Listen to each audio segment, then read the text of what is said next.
I don't want to butcher your name. Tell me one more time. It's Okolubu. Okolubu. Yeah. Gloria Okolubu is here from Nigeria, and she's going to start our presentations off this afternoon. So I'm going to turn the floor over to her. Okay. Good afternoon, everybody. I'll just go on right away. I'm Gloria Okolubo. Maybe I should do a little bit about myself. I'm a research person. I'm doing a PhD in women's studies, women, power, and governance.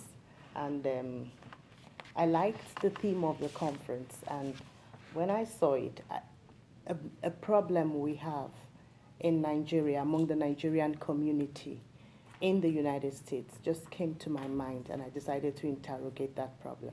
So I'm going to start with a short clip from the movie industry in my country grew within the last 25 years. I read theater arts for my first degree. By the time I was graduating in 1992, there was no active movie industry. But between 1994 and today, we have what we call Nollywood. We have Nollywood, we have Gollywood, we have Bollywood, all fashioned after Hollywood. And Nollywood is growing very fast. It's catching on in the entire African region.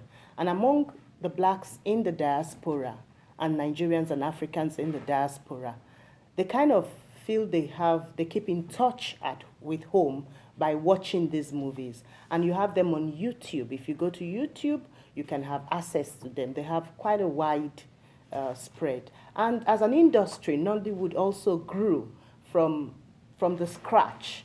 There are some films they're basically low-budget films.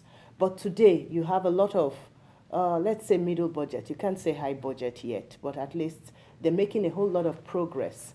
Well, we're interrogating issues that have to do with content and the effects of content within the family circles, within society.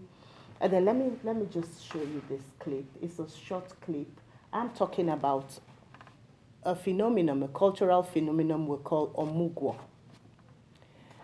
It is a beautiful cultural practice where a mother introduces her daughter to the practical ability to take care of a child when it's born from day one. And so when the child is born, the mother, usually the mother of the new mother, would come into the house to live with her daughter, and then she has the privilege to give the grandchild the first bath, and then she begins to also take care of her daughter. There's a special soup we call pepper soup, which is given to the child, to the new mother, and the mother begins to pamper her daughter and also her son-in-law. That's the culture I know. So it's a wonderful time of bonding between the mother, her daughter, and her new husband. And it becomes a period where she tells a lot of stories, reminiscing about her time with her own husband and how it was and how her own mother doted on it.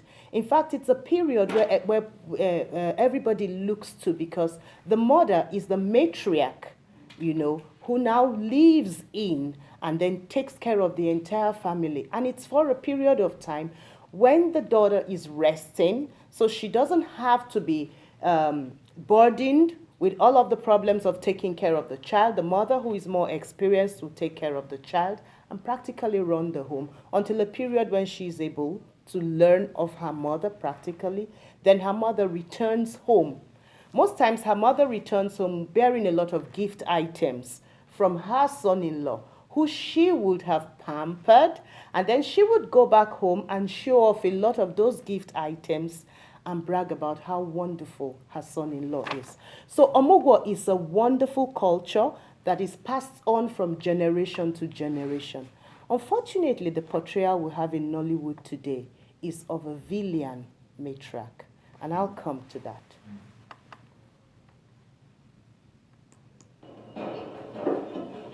Tony, what are you doing here? This is the fourth time you are violating the restraining order. What the hell are you doing here? Chill. You think you can Let me explain. This is a couple living in America. The wife is a Nigerian, the man is a Nigerian. The wife is a registered nurse, and then the man has been a cab driver for years, and he is obviously having problems with his wife, and his wife is threatening to throw him out of the house. Now, I'll explain that in my paper. It's the phenomenon we're dealing with, the problem we're dealing with is where Nigerian nurse wives are brutally murdered by their husbands. A lot of cases, I could, if you just go onto Google and search it out, you'll find details of several men who shoot the wife, club down the wife, batter her with all kinds of things, and then there's one particular incident that he dragged her on the road of Los Angeles until she died, her head split in pieces. Very violent death, a desperate kind of death. And then we're trying to interrogate what's going wrong. What's going wrong? And then you take a look at this scene. She's about to call the cops. You know, it's a regular happening. When there's a breakdown in the home, you find that the woman is very quick to call the cops, because in the US, the law is always on the side of the woman. Meanwhile, where we are coming from, it's a completely patriarchal society that we are fighting. And then there's a big contrast.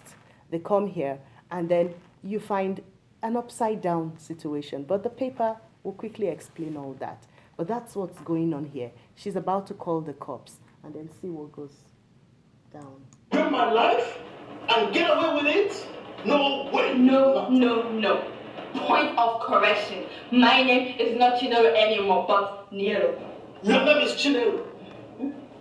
I forget what Chinkata. They called you Chinkata in the village because you were carrying baskets of oranges in the village.